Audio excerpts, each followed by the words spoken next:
Hello दोस्तों, कल मैंने कहा था अपनी वीडियो में कि अगर आप लोग चाहते हैं उच्च के नीच के ग्रहों का रत्न पहने या ना पहने, इस पर अगर आप वीडियो चाहते हैं तो आप लोग कमेंट करिए। और आप सब लोगों के बहुत ही प्यारे प्यारे कमेंट आए। मुझे सबके अभी क्योंकि वहाँ नाम नहीं थे, कुछ ईमेल जुड़ा हुआ था, तो कई सारे बहुत अच्छे अच्छे कमेंट आप लोगों के आए हैं। तो दोस्तों देखिए, आप लोग जो सीखना चाहते हो एस्ट्रोलॉजी, देखो मेहनत करो, अलग अलग एस्ट्रोलॉजर्स की वीडियोस देखो, ठीक है, बहुत सीखने मिलेगा। यूट्यूब एक बहुत अच्छा प्लेटफॉर्म है सीखने के लिए, सबसे सीखो, है ना। कोई ऐसा नहीं है कि कोई, सबके पास आपको कुछ ना कुछ नया सीखने मिलेगा। चलिए दोस्तों, अब एक बात यहाँ पे हम खास लेते हैं कि हमने जो कल बात की थी कि उच्च के नीच के ग्रहों का रत्न पहने या नहीं पहने। अब देखिए, आधे एस्ट्रोलॉजर्स आपको नीच का ग्रह देख के स्टोन लिखा देते हैं। अभी भी रिसेंटली मेरे खास फ्रेंड है, उनके साथ ऐसा हुआ, ठीक है। तो देखिए, ये रेगुलर हमारे लिए तो रात दिन की बात है, ऐसा होता रहता है, बार बार हम देखते हैं। कुछ एस्ट्रोलॉजर्स आपको नीच के ग्रह का रत्न पहनने के लिए लिखा देते हैं, और कुछ एस्ट्रोलॉजर्स हमारे जैसे आपको मना करेंगे कि भैया नीच के ग्रह का रत्न आप मत पहनो, ठीक है। ये सब के पीछे क्या रीज़न है, सब मैं आपको समझाता हूँ। अब देखिए, आप ऐसा मत समझिए कि किसी के बहुत ज़्यादा सब्सक्राइबर्स हैं या किसी की दुकान में लाइन लग रही है और वो नीच का ग्रह पहनने को बोल रहा है तो वो सही है। देखिए, नॉलेज अलग चीज़ है, लाइन लगना किस्मत की बात है, ज़्यादा सब्सक्राइबर्स होना किस्मत की बात है, ज़रूरी नहीं। आजकल देखिए, बहुत से कुछ भी आलतू फालतू कंटेंट होता है, उसमें भी लाखों करोड़ों व्यूज़ आ जाते हैं, और कई बार अच्छा जो नॉलेजेबल वीडियोज़ बहुत कम व्यूज़ आते हैं। तो वो सब कुछ उससे डिसाइड नहीं होता है, ठीक है। पहले तो इस तरीके से किसी को भी जज मत करिए आप। अब दूसरी बात क्या है, उच्च के नीच के ग्रह क्या होते हैं, हमें इसे समझना होगा। देखिए, हम इंडियन एस्ट्रोलॉजर्स 9 प्लैनेट्स को देखते हैं, सूर्य चंद्र से लेकर राहु केतु तक, ठीक है। सब ग्रह 12 में से एक राशि में जाकर उच्च के होते हैं और 12 में से एक राशि में नीच के होते हैं। अब नीच सुनकर आपको क्या ख्याल आता है? नीच शब्द हम कब यूज़ करते हैं? जो हम लोग फ्रेंड्स के साथ हिंदी में बात करते हैं या घर पे हिंदी बात करते हैं, जो लोग हिंदी से जुड़े हुए, हिंदी भाषा जिन्हें आती है, वो लोग इस वर्ड को अच्छे से समझ पाएंगे। नीच हम तब यूज़ करते हैं कि वो बहुत नीच इंसान है, जो बहुत घटिया इंसान होता है, तब हम ये वर्ड यूज़ करते हैं नीच, ठीक है दोस्तों। अब देखिए, दूसरा पॉइंट क्या है कि स्टोन कब पहने जाते हैं? स्टोन जब अच्छे प्लैनेट्स, हमारे जो सपोर्टिव प्लैनेट्स होते हैं, उनको मजबूत करने के लिए पहने जाते हैं। जब अच्छे प्लैनेट्स कमज़ोर होते हैं तो उनका पावर बढ़ाने के लिए पहने जाते हैं।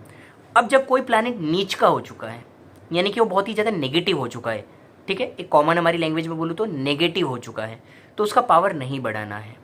अगर कोई पागल इंसान है तो ऑब्वियसली हम उसके हाथ में तलवार तो नहीं देंगे, पत्थर तो नहीं देंगे, नहीं तो वो पत्थर उठा के हमारे सर पे ही मारेगा, है ना।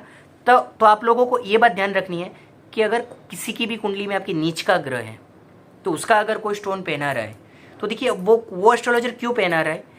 देखिए, कुछ लोगों को कुंडली का तो अच्छा नॉलेज है, लेकिन जेम्स स्टोन का इतना अच्छा नॉलेज नहीं है, क्योंकि जेम्स स्टोन का नॉलेज अलग है, ज्योतिष का नॉलेज अलग है, हस्तरेखा का नॉलेज अलग है, न्यूमरोलॉजी का नॉलेज अलग है, ठीक है।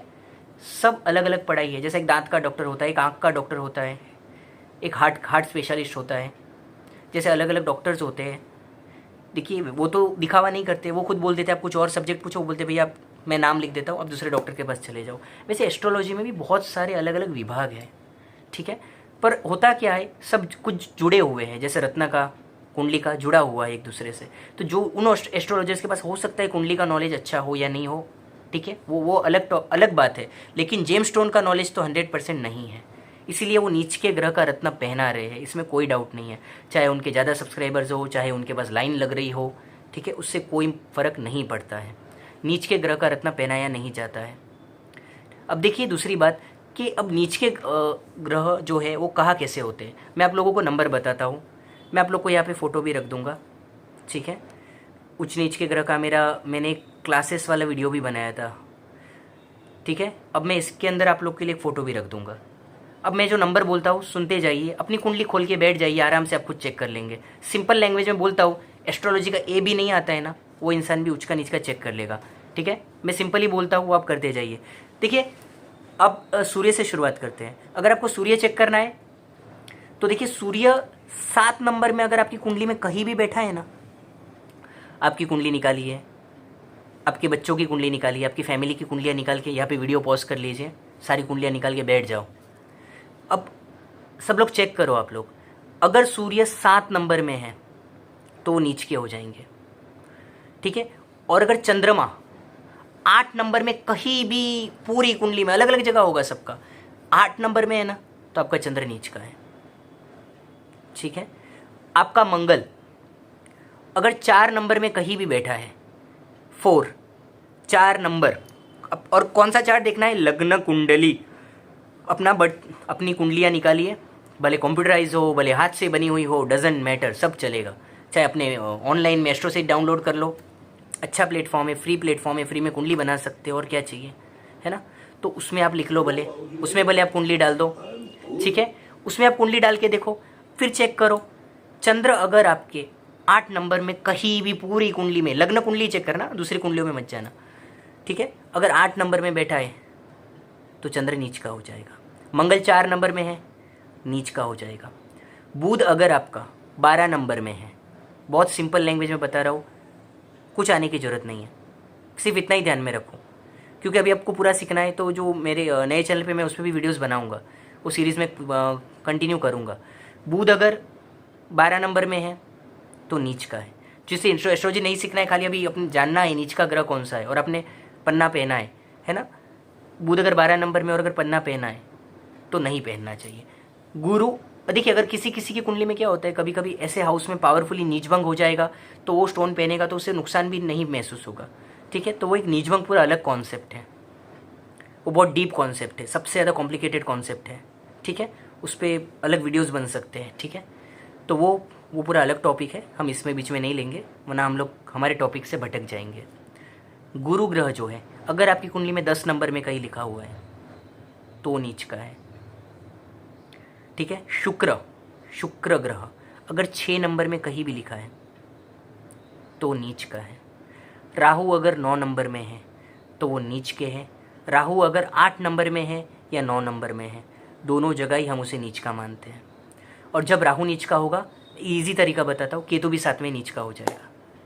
आपको फिर उसका नंबर देखने की जरूरत नहीं है, क्योंकि वो उससे हमेशा 7वें भाव में होगा। और जब राहु 9 नंबर में या 8 नंबर में आपकी कुंडली में दिख रहा है, राहु केतु एक साथ नीच के होते हैं, राहु केतु एक साथ उच्च के होते हैं, ठीक है दोस्तों। तो देखिए, जब अगर आपकी कुंडली में ये प्लैनेट्स अगर नीच के हैं, तो आपको इनका स्टोन्स पहनकर इनको पावरफुल नहीं करना है, नहीं तो नेगेटिविटी बढ़ती है, नकारात्मकता बढ़ती है, उनसे रिलेटेड जो खराब फल है, ज़रूरी नहीं है कि आपको 2-4 दिन में ही दिख जाए, किसी किसी को थोड़ा लेट भी दिखते हैं। जब खराब दशा आती है, जब हमारा एक्सीडेंट होना है, बीमार होना है, तो वो घात की चीज़ें हैं, नुकसान होना है, तो वो चीज़ एक्सपांड हो जाती है, वो चीज़ बड़ी हो जाती है। तो देखिए, इस तरीके से अधूरे नॉलेज से अगर हम कोई भी स्टोन्स पहनते हैं, मेरे पास कई लोग स्टोन्स पहन के आते हैं 6 महीना 1 साल, मैं कुंडली देख के बोलता हूँ नहीं ये नहीं पहनना था, तो वो लोग बोलते हैं, फिर उनको रियलाइज़ होता है कि ये पहना है तब से कुछ ना कुछ गलत भी हो रहा है।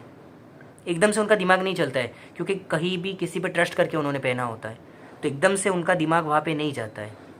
लेकिन जब हम पॉइंट आउट करते हैं तब उनको रियलाइज़ होता है कि हाँ, फिर वो अपने किस्से बताते हैं, हाँ ये हुआ, तब टैली होता है, ठीक है। और अगर कोई 100 में से एक इंसान बोले उसको कोई नीच का है, नीच भंग भी नहीं है प्रॉपरली, फिर भी उसे नुकसान नहीं हो रहा है, तो देखिए हर चीज़ में एक अपवाद होता है। एक इंसान 5 लीटर दूध पी लेगा, उसे कुछ नहीं होता है। गाँव के कुछ लोग इतना घी पी जाते कुछ नहीं होता है, और हम लोग नहीं पी पाएंगे, ठीक है। कोई अपवाद कुंडली होती है, उसके पीछे कुछ भी रीजंस हो सकता है, कुंडली में मिस्टेक हो सकती है, सही भी हो सकती है, ठीक है, कुछ रीजंस हो सकते हैं उसके पीछे। तो ज़रूरी नहीं है अगर 100 में से एक इंसान अगर गलत एग्जाम्पल ये करे, कुतर्क करे, तो उससे जो 10 में से 9 जो सही है, वो सब कुछ, वो रूल्स चेंज नहीं हो जाएंगे अगर एक आध इंसान अलग है तो, ठीक है दोस्तों। तो सिंपल है ये, मैंने आप लोग को देखना भी सिखाया, बहुत आसान है। और यही नीच के ग्रहों का क्या क्या खराब फल मिलता है, ये सब इस तरीके से काफ़ी सारे फ्री वीडियोज़ आपके लिए मैं लेके आता रहूँगा। लाइव भी हम लोग कल परसों देखता हूँ मैं, 1-2 दिन में लाइव भी आने वाले हैं आप लोगों के लिए। तो आप लोग रात को चेक करिएगा, लाइव अगर हम आएंगे तो 8 बजे के बाद ही आएंगे, ठीक है। 8 से 9 के बीच में हम लोग जैसे ही अवेलेबल हो जाते हैं, कोशिश करते हैं। कभी लेट हो गया तो 10 बजे भी आ जाता हूँ मैं लाइव। तो देखिए, मैं कोशिश करूँगा 1-2 दिन में लाइव भी हम लोग आने वाले हैं, तो आप लोग वो भी ध्यान रखिएगा। चलिए दोस्तों, फ्री कुंडली का भी वीडियो लाएंगे, क्लासेस वाला भी वीडियो एक एक करके आप लोग के लिए लाते रहेंगे। लाइक शेयर सब्सक्राइब करिए, आप लोग का ऐसे प्यार मिलता रहे।